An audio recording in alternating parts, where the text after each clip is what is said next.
बिस्मिल्लाहिर्रहमानिर्रहीम। अस्सलामु अलैकुम। आप देख रहे हैं औकात टीवी। मैं हूं आपका मेज़बान अब्दुल जब्बार अंसारी।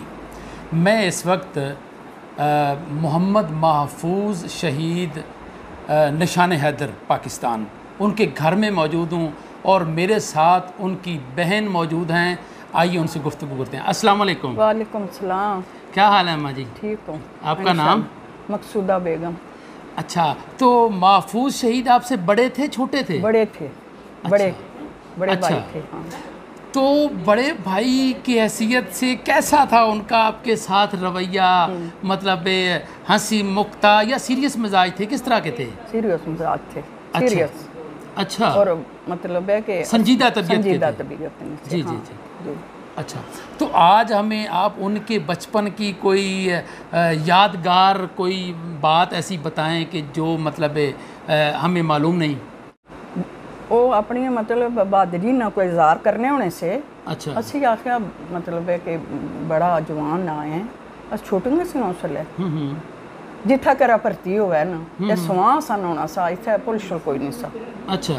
ते पानी भी कदे आया होवे ते आखना मैं अज जासा फलानी जगह स्याले भर्ती है, अज फलानी जगह भर्ती है, मैं जाना भर्ती होना। अच्छा। ये पुत्र स्वां च पानी आया तू किस तरह लंघ से? अम्मी फिक्र ना करो मैं पार चढ़ी गया सा। उसले मेरा ख्याल कोई मोबाइल शोबाइल भी कोई नहीं से। ते दुआ करो मिकी नौकरी मिले। अच्छा। ते मैं फौज च भर्ती होना चाहना हैं।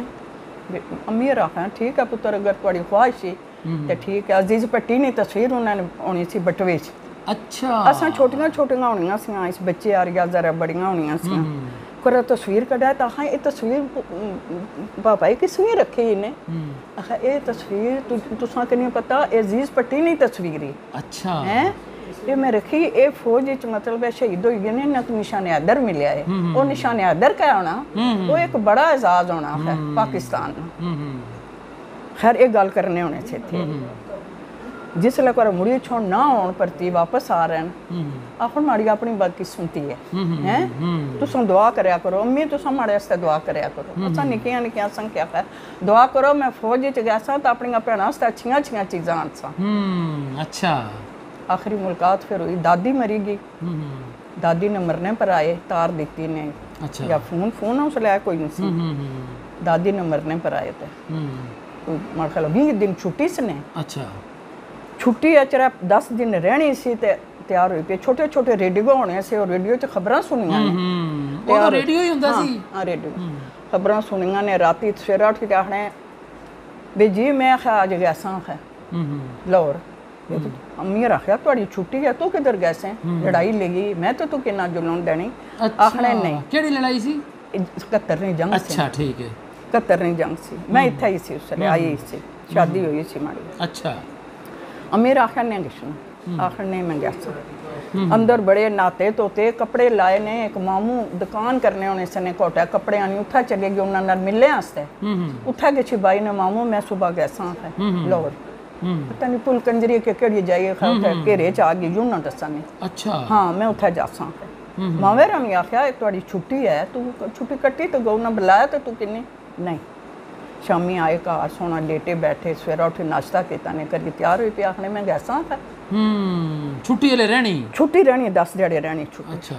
भैन माड़ी निक्की सी वो भी इत्थे ही सी मैं भी आई सी। असां फिर मतलब उत्थे ही राती रही पे सवेरा फिर टोरिया नाश्ता नुश्ता करवाया महंगा नाश्ता बनाया।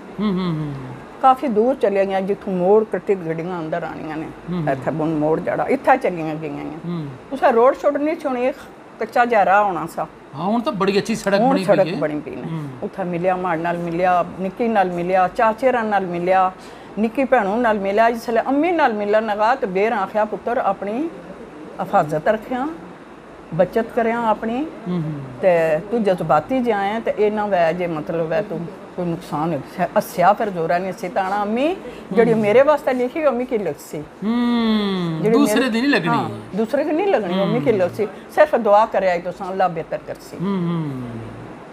बहादुरी ना सबूत देने रहे लेकिन सही समझ नहीं लगे 20 दिहाड़ा शहीद हुई गए इत्थों जो गए ने मतलब 20 दिन पहले ਤੁਹਾਡੇ ਨਾਲ ਮੁਲਾਕਾਤ ਹੋਈ ਤੇ ਨਾਸ਼ਤਾ ਹੀ ਤੁਸੀਂ ਬਣਾ ਕੇ ਮੈਂ ਬਣਾਈ ਤੇ ਰੁਖਸਤ ਕੀਤਾ ਖਤ ਆਇਆ ਪਹਿਲੇ ਦਿਹਾੜਾ ਖਤ ਹੀ ਚਲੀ ਕਿਆ ਨੇ ਮਾੜੇ ਸੇ ਦੁਆ ਕਰਿਆ ਹੈ। ਅੱਛਾ।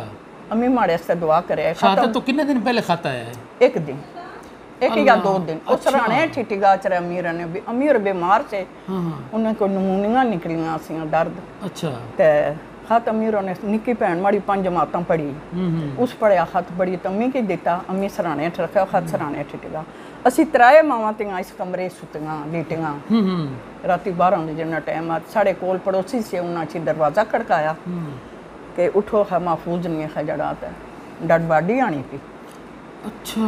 फिर साड़ा ओही रवेगा जड़ा मूँह भैनों नहाना जिसले भरा पुत्रा ही कुछ होई सा, फिर साड़ा और रवेगा। जी जी जी बिल्कुल बिल्कुल। असी आ दरख्त आ जड़ा बड़ा सारा कौआ के पता नहीं बोड़ी क्या ये रस्ते जड़ा बड़ा सारा दरख्त आ इत्था किश पहुंची गई। अच्छा। हाँ ते लालटेन होना चाहिए, किथे दिल नु चैन आवे नहीं चैन। असी उठी खलतियां पता नहीं सिरम दुपट्टे की थे से किन्नी बेरंग की कोई पता नहीं जो मैं बीमार हाँ या क्या एहतियात कह नहीं। असी 3 मावां तियां उठी तो नसी पियां उधर पहुंच गए ची। लाइटां बंद सी, लाइटां उसले बंद सी, उन्हें एक बत्ती चाहिए, एक बैटरी चाहिए, ते कोई 2 फौजी नाल लो तो कोई राह चू गैर गैर करके ताकने कोई ग्रां आ उस बंदे मंजी आंदी, क्योंकि उसले ये सुआं च पुल कोई नहीं सा। अच्छा। गड्डी नहीं सी चढ़नी, मंजी पर पापे की आंदा ने हत्था नहीं रखा नहीं जिथे मेज पिगा। राती 12 बजे दूसरे दिन 2 बजे जनाजा होया। फटा लाई छोड़िया ने कंबल पलेटिया आ, कंबले विच सोहनी सूरत बांह नाल घड़ी बद्धी। अच्छा। ठटगी बूट एक नजर आना पिया, एक कोई नहीं। ते 2 बजे फिर जनाजा होया। अच्छा, एक बूट कोई नहीं सी? एक बूट है, एक बूट सज्जा बूट ऐसी, खब्बा कोई नहीं सी। लेकिन असा के हाथ ना लान देन कंबलिया की जैसा कंबल चाहिए तो तक इसमें लत भी नाल थे कि नहीं। अल्लाह अकबर। देखण नहीं देता उन्होंने? नहीं तकन देता, सिर्फ चेहरा वेख्या? नहीं नहीं पूरा तख्या, लेकिन कंबल ही चपलेटिया सा। अच्छा, कंबल दसने उन ना सा, उस कर्नल कंबल दिता है। अच्छा। उस कंबल क्योंकि 6 महीने तो बाद ईद आई, बकरी ईद आई, उस कर्नल ना बेर अंदर कार्ड आया, ईद कार्ड। ईद कार्ड की 2 रिबन बदे से एक सबज एक सुबह मैं अपनी अखी नाल तकिया है। जिसले असा खोलिया तो उसने ईद कार्ड या प्याज जड़ा होना, उसने ते सारा कुछ लिखा कि तुहाड़ा पुत्र शहीद हो गया, अगर मैं जिंदा पकड़ाना तो मैं उसके अपने मुल्क ना मालक बनार। अच्छा। उस माड़ी बड़ी तबाही चाड़ी है। मैं ये तुहाड़े को तां भेजा कि बहुत बहादरी की 14 कबरां तैयार हुई, 15 तो मैं 14 बंदे आख्या तुम बेशक दफनाओ, लेकिन इसकी कोई बंदा खड़ा हुआ खड़ने वास्ते।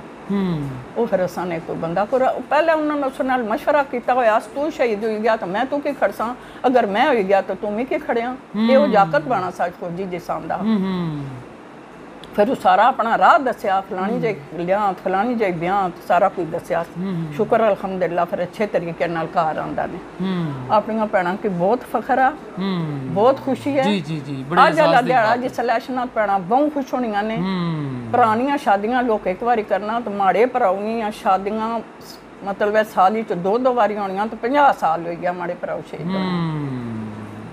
ओदी शहादत दा जश्न मतलब साल 2 दफा मनाया जाता है। 18 तारीख और 6 सितंबर दो जश्न मनाना उन्होंने। भैनों की खुशी है, माँ कोई नहीं रही लेकिन भैनों ने बहुत खुशी है भैनों की। अल्लाह ताला सारियां मावां ने बच्चे, सारियां भैनों ने भरा इतने ही बहादुर होण ते आर्मी च जुलण, अपने मुल्क ना जड़ा ना करन, कौम दी हिफाजत करन। जी ख़वातीन हज़रात, महफूज शहीद दी भैन नाल बड़ी जज्बाती गुफ्तगू हुई, बड़ी खूबसूरत गुफ्तगू हुई, बड़ियां खूबसूरत यादां साडे नाल शेयर कीतियां। इस दे नाल ही अब्दुल जब्बार अंसारी नूं महफूज शहीद निशाने हैदर दे घर तो इजाज़त दिओ। अल्लाह निगहबान।